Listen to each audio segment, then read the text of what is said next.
In 2008, Michael Burry became a legend.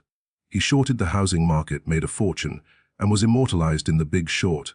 But here's what most people don't know after the financial crisis. Burry didn't retire to some beach in the Bahamas. He didn't buy a yacht. Instead, he did something strange. Something that made Wall Street insiders scratch their heads. He started buying water, not bottled water, not a water company, water itself. The actual rights to the liquid flowing beneath farmland in California, Texas, and Colorado. And he wasn't alone. Goldman Sachs has invested billions into water infrastructure. BlackRock has stakes in the largest water utilities in America. JP Morgan bought the rights to underground aquifers across the Southwest. The same people who bet against your mortgage in 2008 are now betting on your tap water in 2025. This isn't a conspiracy theory. This is public record.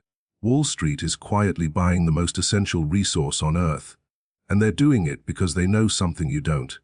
Water is about to become more valuable than oil, more scarce than gold, and unlike stocks or crypto, you can't live without it. So why is this happening now? Who's profiting? And what does it mean for the average American family when a handful of investment banks control the faucet? Let's go back to where this story really begins. Not in a boardroom, not in Congress, but in a small town in Michigan you've probably heard of, Flint 2014, the water crisis that shocked America, lead poisoning, brown water pouring from taps, children getting sick. But here's the part they don't tell you on the news. Flint wasn't an accident. It was a business decision. The city, drowning in debt, switched its water source to save money. They stopped buying treated water from Detroit and started pumping from the Flint River. Cheaper, faster. Except the river water was corrosive. It ate through old pipes. Lead leached into the drinking supply. Thousands were poisoned. And while families were filling jugs at fire stations, a French company called Veolia was getting paid millions to consult on the very system that was failing. Veolia is one of the largest private water corporations in the world. They manage water systems in over 100 countries. They were hired to assess Flint's water. Their report: everything's fine, keep pumping. Months later, doctors discovered the lead poisoning. Veolia walked away with their fees. The people of Flint are still dealing with the aftermath. This is the blueprint. Privatize a public resource, cut costs, extract profit. Let someone else deal with the consequences, and it's happening everywhere. In 2011, a small town in Pennsylvania called Zelienople sold its water system to a private equity-backed company. Within 2 years, water bills tripled, maintenance dropped, pipes burst, residents protested. The company threatened to shut off water to entire neighborhoods. But the contracts were ironclad. The town had signed away control for 50 years. There was no way out. This is the model Wall Street loves. Long-term contracts, guaranteed revenue, captive customers. Because here's the thing about water: you can't boycott it. You can't switch providers. You can't just stop drinking. It's the perfect monopoly. Now let's zoom out. America's water infrastructure is crumbling. The Environmental Protection Agency estimates we need $625 billion in water infrastructure investment over the next 20 years. Pipes are over a century old in some cities. Treatment plants are falling apart. Municipalities are broke. They can't afford the repairs, so they sell, they lease, they privatize. And that's where Wall Street comes in, not as saviors. As investors, they're not buying water systems to fix them.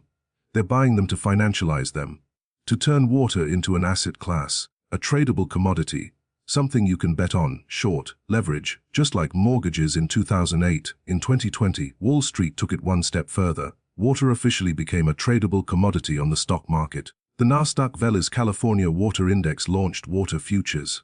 For the first time in history, you could speculate on the price of water the same way you speculate on corn, oil, or gold. Traders in New York could now bet on drought in California. Hedge funds could profit from scarcity, and they did. In the first year, water futures spiked over 500% during the Western drought. Investors made millions. Farmers in the Central Valley watched their costs explode. Some went bankrupt. Their land dried up. And the water they desperately needed was being traded like poker chips in Manhattan. But to understand why this is happening now, you have to understand the crisis that's been building for decades. The American West is running out of water. Not slowly, not gradually. Right now, Lake Mead, the largest reservoir in the United States, is at 27% capacity. It supplies water to 25 million people across Nevada, Arizona, and California. The bathtub ring around the lake is now over 150 feet tall, a white scar of mineral deposits marking where the water used to be. At current levels, the Hoover Dam will soon be unable to generate electricity. Las Vegas could lose its water supply within a decade. The Colorado River, which feeds Lake Mead, is over-allocated by 20%. That means more water is promised to farmers, cities, and states than actually exists in the river. This isn't a drought, it's math. And the math doesn't work. So what happens when there's not enough water to go around? Someone has to lose. Farmers, cities, homeowners. Wall Street has already decided, and they're positioning themselves to control who gets water and who doesn't. Here's how the scam works. First, buy the infrastructure. Not the water itself, but the pipes, the treatment plants, the distribution systems. In many states, you can't legally own water. It belongs to the public. But you can own the delivery system. And if you control delivery, you control access. It's like owning the only road to the grocery store. You don't own the food, but good luck eating without using your road. Second, lock in long-term contracts. 30 years, 50 years, some go up to 99 years. These contracts guarantee profits regardless of performance. They include rate escalation clauses, automatic price increases built into the agreement. In some contracts, if the company doesn't hit profit targets, they're allowed to raise rates to make up the difference. You read that right. If they fail, you pay more. Third, cut costs. Defer maintenance, lay off workers, reduce water quality testing, stretch equipment past its lifespan, because every dollar saved goes straight to the investors. And when something breaks, when there's a crisis, the public pays for the emergency repairs. The company keeps the profits. It's privatized gains and socialized losses. The same playbook from 2008. Just with water instead of mortgages. Let's look at a real example. In 2002, Atlanta privatized its water system. United Water, a subsidiary of French giant Suez, took over operations under a 20-year contract worth $428 million. The city was promised improved service and lower costs. Within 2 years, the water turned brown. Boil water advisories became routine. Fire hydrants failed during emergencies. Dead worms and debris came out of taps. United Water blamed aging infrastructure. But investigative journalists discovered the company had fired experienced workers and replaced them with undertrained staff. Maintenance schedules were ignored. Coast cutting was rampant. Atlanta terminated the contract early, bought back the system, and paid United Water $10 million to leave. The company walked away with tens of millions in fees. The city was left with a broken system and legal bills. The taxpayers footed the bill for repairs. This pattern repeats across America. Indianapolis, New Orleans, Stockton, California. Every privatization follows the same arc. Big promises, quick profits, deferred maintenance, public backlash, and by the time citizens realize what happened, they're locked into contracts that cost more to exit than to endure. But the really disturbing part isn't the privatization of municipal water systems. It's what's happening in the commodity markets. Remember those water futures on Nasdaq? They're based on something called water rights. In the western United States, water rights are legally tradable. If you own land with an aquifer beneath it, you can sell the rights to pump that water. You can lease those rights. You can speculate on their future value. And Wall Street is buying them up at an unprecedented scale. Michael Burry's hedge fund, Cyan Asset Management, reportedly owns over $100 million in water-related assets. He's bought farmland specifically for the water beneath it. In California's Central Valley, where agriculture consumes 80% of the state's water, investors are purchasing farms not to grow crops, but to control the water allocation. Here's the play. Buy land with senior water rights.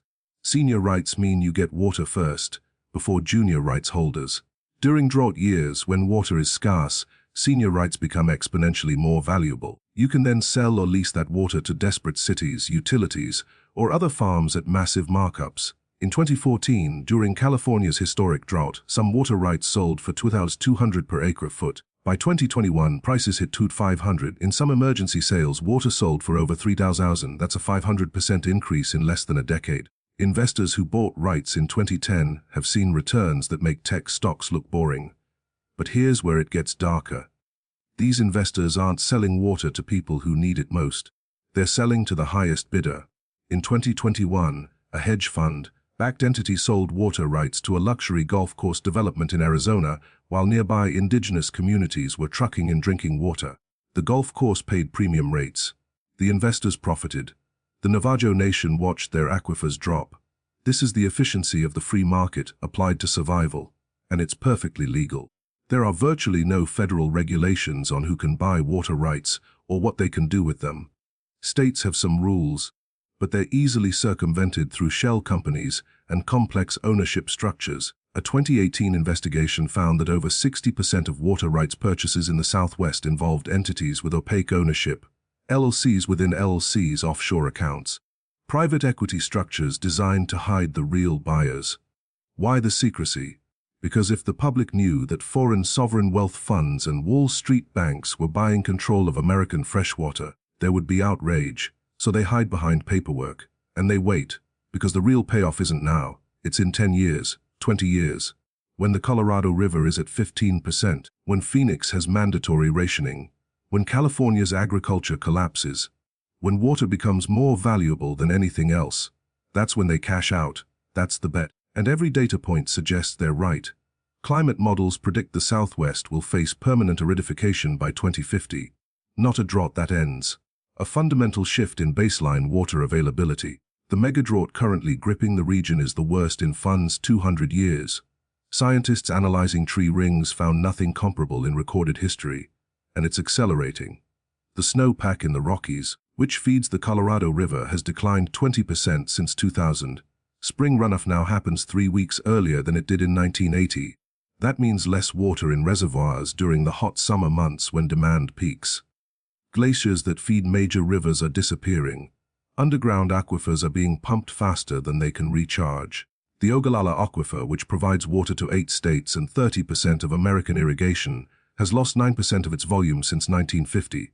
In some areas, it's dropped over 150 feet. Hydrogeologists estimate it could be functionally depleted within 50 years. Once it's gone, it takes 6,000 years to refill naturally. Wall Street knows this. They're not buying water because they're evil. They're buying it because the math is inevitable. Demand is rising, supply is falling, scarcity drives value. It's the simplest equation in economics, and there's no substitute for water. You can replace oil with solar power. You can replace gold with digital currency. You cannot replace water. Every human needs about half a gallon per day just to survive. Modern life requires 80 to 100 gallons per person per day when you include showers, toilets, laundry, and cooking. Agriculture requires orders of magnitude more. 1 pound of beef needs 800 gallons of water to produce. 1 almond requires 1 gallons. The American lifestyle is built on abundant, cheap water, and that era is ending. So what happens next? The optimistic scenario goes like this. Public outcry forces regulation. Congress passes laws restricting commodification of water. States buy back privatized systems. Investment in infrastructure creates millions of jobs. New technologies like desalination and water recycling scale up. We manage the crisis through innovation and collective action. The pessimistic scenario is darker. Water becomes fully financialized. Prices spike during shortages. Poor communities lose access first.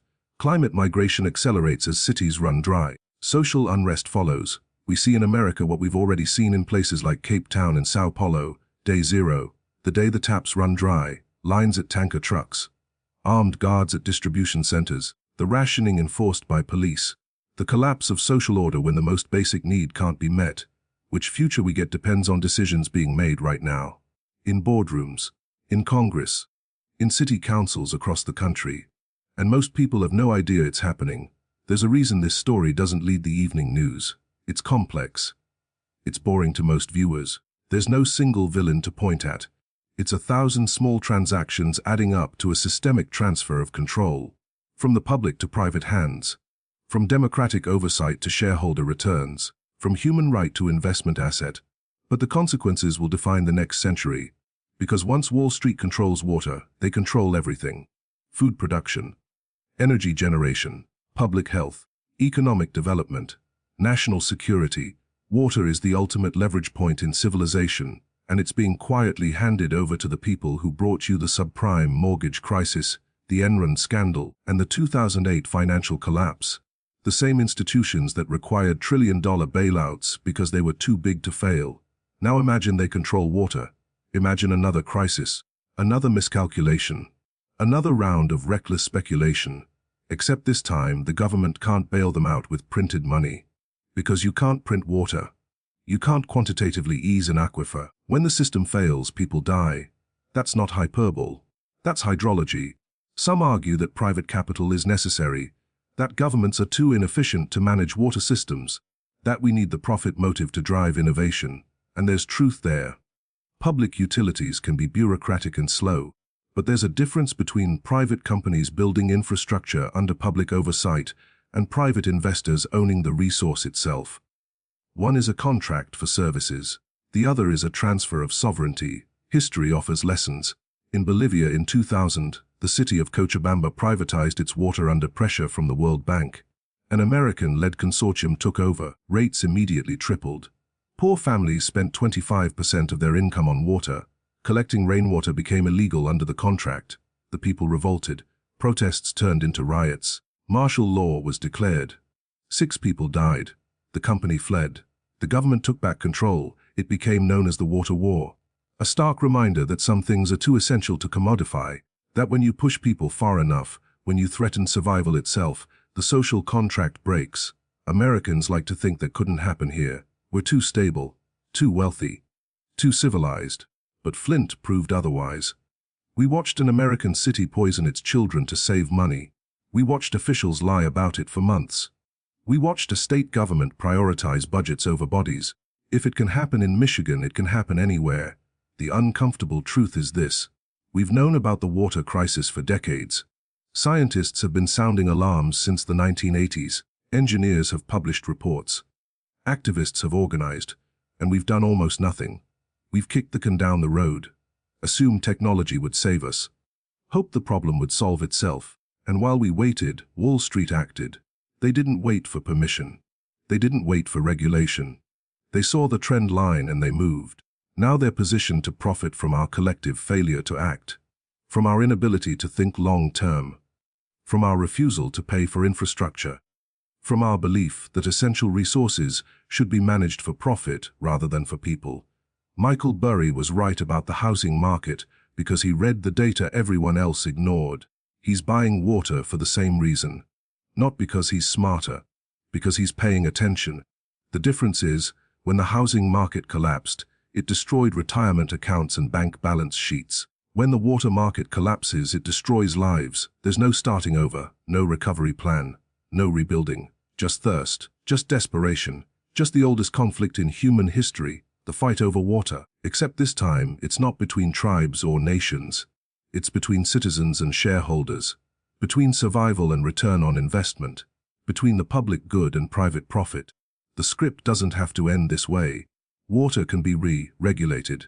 Systems can be bought back. We can decide, democratically, that some things are too important to leave to the market.